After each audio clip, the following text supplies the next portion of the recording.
Good morning Gujarat. सकाळ सकाळी एका धर्मशाळेत आम्ही फ्रेश व्हायसाठी थांबलो होतो आणि तिकडे या नवऱ्या नवरीची टॉम अँड जेरी सारखी भांडणं चालू होती.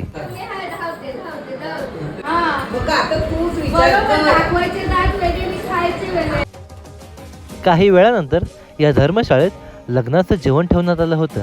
आम्ही गपचूप जाऊन छास लस्सी पिऊन आलो. हा पावागड किल्ला बघून आणि काही शॉपिंग करून आम्ही सर्व निघालो आमच्या पुढच्या आणि या ट्रिपच्या शेवटच्या स्पॉटवर. काही वेळ प्रवास करून झाल्यावर आम्हाला एक गोष्ट कळली की गुजरातमध्ये अच्छे दिन तर आलेत, पण सर्वीकडेच नाही. कारण एका नदीच्या जुन्या झालेल्या कमकुवत ब्रिजवर आमच्या बसमधल्या सर्व प्रवाशांना खाली उतरवण्यात आलं, जेणेकरून ब्रिजवर जास्त लोड नको पडू दे. मी गपचूप बाजूने जाणाऱ्या एका ट्रॅक्टरवर चढून लिफ्ट घेतली, बाकीच्यांची जळून. आणि हा खतरनाक ब्रिज पार करून झाल्यावर आम्ही परत आमच्या बसचा प्रवास चालू ठेवला. काही बोला मंडळी, गुजरात स्टेट आणि स्पेशली हा एकता नगरचा एरिया खूप छान डेव्हलप झाला होता. एकता नगरमध्ये या क्यूट पिंक रिक्षा सर्व महिला चालक चालवायच्या. इकडच्या या हायटेक बेस्ट बसमध्ये बसून आमची मंडळी एक्सायटेड होती आमच्या या ट्रिपच्या शेवटच्या आणि सर्वात भारी स्पॉटवर जाण्यासाठी. अगदी शाळेच्या ट्रिपसारखं बसमध्ये खाऊ खात, एकामेकाला वाटत, मस्ती करत आम्ही शेवटी पोचलो माननीय सरदार वल्लभभाई पटेल स्मारक म्हणजेच स्टॅच्यू ऑफ युनिटीच्या इकडे. मंडळी, जर तुम्ही इकडे येणार असाल तर काही गोष्टी लक्षात ठेवा. इकडची एंट्री तिकीट बुक करणं म्हणजे डोक्याला तापत आहे, कारण यांच्या वेबसाईटवरून आमचे तिकीट बुक झालेच नाही. काउंटरवर तिकीट काढायचे असेल तर नो कॅश पेमेंट ॲक्सेप्टेड, फक्त ऑनलाईन पेमेंट्स. आणि इकडचा तिकीट काउंटर देखील एक्झॅक्ट 5 वाजता बंद झाला. या सर्व छोट्या मोठ्या गोष्टींमुळे आमच्या ग्रुपमधले 4 ते 5 मेंबर्सचे तिकीट निघालेच नाही. स्टॅच्यू ऑफ युनिटी बघण्यासाठी बरेच टाईपचे तिकीट अवेलेबल आहेत. मी बेसिकली 2 टाईपच्या सांगतो. एक होती 180 वाली, ज्यामध्ये खालची लॉबी आणि स्टॅच्यूच्या पायाजवळचा परिसर बघण्याची परवानगी होती. आणि दुसरी म्हणजे 380 वाली, ज्यामध्ये या लाईनीत थांबून आणि एका वेळी 25 जाऊन लिफ्टमध्ये कोंबून तुम्हाला 42व्या फ्लोअरच्या हाईटीवर जाऊन या सुंदर परिसराचा 360 पॅनोरामा व्ह्यू बघायला भेटतो. व्हिडिओ काढताना काही वाटलं नव्हतं, पण आता ही व्हिडिओ बघताना खरंच माझी मीच या सेल्फी स्टिकवर खरंच खूप जास्त विश्वास ठेवला होता. या माझ्या अनोख्या कॅमेरा अँगलसाठी आणि वरून दिसणाऱ्या व्ह्यूसाठी आम्ही तब्बल 200 रुपये जास्ती भरले होते. त्यानंतर खाली लॉबीमध्ये येऊन इकडचं सुंदर आर्किटेक्चर आणि काही क्रिएटिव्ह आर्ट पीस आम्ही बघितले. सांगताना मला गर्व वाटतं की आपलं हे सरदार वल्लभभाई पटेलांचं स्मारक पूर्ण वर्ल्डमधलं सर्वात हायेस्ट स्टॅच्यू आहे. हे 182 मीटर उंच स्मारक बनवण्यासाठी अनेक धातूंचा प्रयोग केला गेला आहे. स्टॅच्यूला आणखी थोडं निरखून बघण्यासाठी आम्ही त्याच्या पायथ्याशी गेलो. मंडळी, खरं सांगतो, हा स्मारक खूप खूप खूप उंच आहे. तुम्ही जेवढा विचार करताय त्यापेक्षा देखील जास्ती उंच आहे. सर्व माणसं या स्टॅच्यूसमोर एखाद्या मुंगीसारखी वाटत होती. खरंच हे स्टॅच्यू बनवण्यासाठी ज्यांनी ज्यांनी योगदान दिलं आहे त्यांची जेवढी तारीफ करू तेवढी कमीच आहे. मला पर्सनली हा 180 रुपयात भेटणारा नजारा खूप आवडला.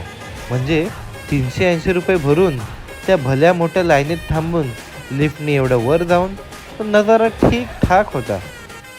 रोज संध्याकाळी ठीक 7:30 वाजता इकडे स्पेशल शो चालू होतो, 1, 2.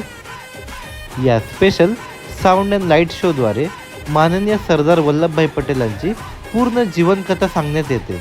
हे चित्रकरण बघून खूप छान वाटलं, अभिमान वाटला, पण मनात कुठेतरी एक खंत निर्माण झाली की असंच एक स्मारक आपल्या महाराष्ट्रात आपल्या महाराजांचं हवं. आणि असंच तिकडे चित्रीकरण दाखवलं तर नक्कीच सर्वांच्या अंगावर शहार आल्याशिवाय थांबणार नाही. यानंतर आम्ही सर्व येऊन पोचलो नर्मदा घाटला, इकडच्या खास नर्मदा आरतीसाठी.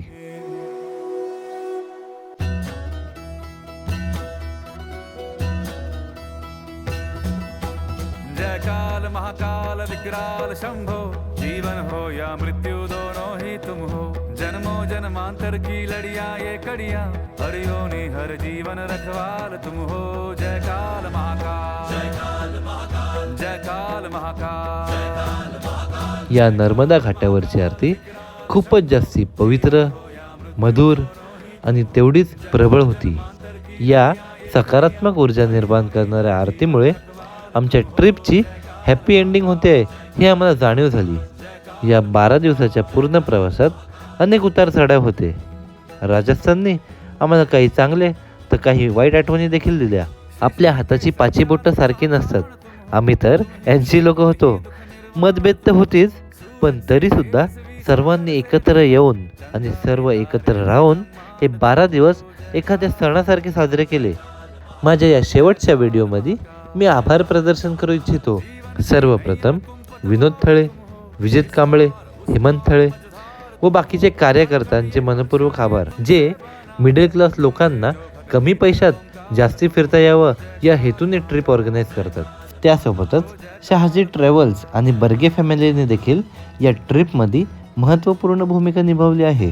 मी बनवलेल्या या व्लॉगसाठी आणि माझ्या ह्या आठवणींच्या साठवणसाठी अनेक लोकांनी माझे आभार व्यक्त केले. मला स्वतःला व्हिडिओ काढायला, व्लॉग बनवायला, व्हिडिओ एडिट करायला खूप आवडतं आणि माझे व्हिडिओज लोकांना आवडत आहेत, ते एन्जॉय करत आहेत हे ऐकून मला खूप आनंद झाला. मंडळी, जसे नेत्यांना त्यांचे कार्यकर्ते, हिरोंना त्यांचे फॅन्स सक्सेसफुल बनवतात, तसेच या ट्रिपला सक्सेसफुल बनवण्यात जर सर्वात महत्त्वपूर्ण भूमिका जर कोणी निभावली असेल तर ती म्हणजे आमच्या या 80 सभासदांनी. आणि मी बनवलेल्या व्हिडिओजला रिप्लाय देणाऱ्या सर्वांचं खूप धन्यवाद. तुमच्यामुळेच मला हे व्हिडिओज बनवायची इच्छा, उत्सुकता आणि ऊर्जा राहिली. तुम्ही एवढं सर्व केलंच आहे तर माझ्या यूट्यूबच्या व्हिडिओला लाईक, शेअर आणि सबस्क्राईब पण नक्की करा. चला मंडळी, बाय. भेटूया पुढच्या व्लॉगमध्ये.